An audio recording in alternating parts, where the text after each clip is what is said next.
kuwi ngantian. Upamane kowe terus lulus SMA no kuliah ning ISI Surakarta. Kowe lek nari lek wis pinter, ya ta? Kowe terus apa kuwi nembang wis pinter. Lah ngono kowe kuliah ning ISI Surakarta jurusan pedalangan.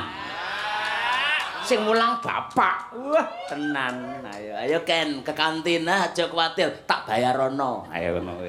Huak napa mboten, Pak? Hah? Huak napa mboten? Kuat apane? Huak. Huak apa ya? Ngapusi napa mboten? Kok iso ngapusi, Wah, aku dosen pedalangan lho.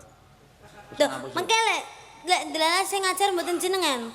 Piye carane aku ngomong kaprodi nggo. Kae niki kan urusane karo aku, ngono kuwi. Agene ruang dhewe tingkat AC, ngono kuwi. Kamar mandi dalam kok mandine di luar ning kok. Ngono kuwi. Tenan kuwi dadi tambah pengalaman. Wah, niki salendri semakin hebat, semakin melejit karena bisa mendalang. Lah, engko lek kowe belajar dalang tenan, perkara suluk suaramu wis apik. Lek sabetan kulino ndelok ning YouTube akhire iso. Sing angel ngeprak.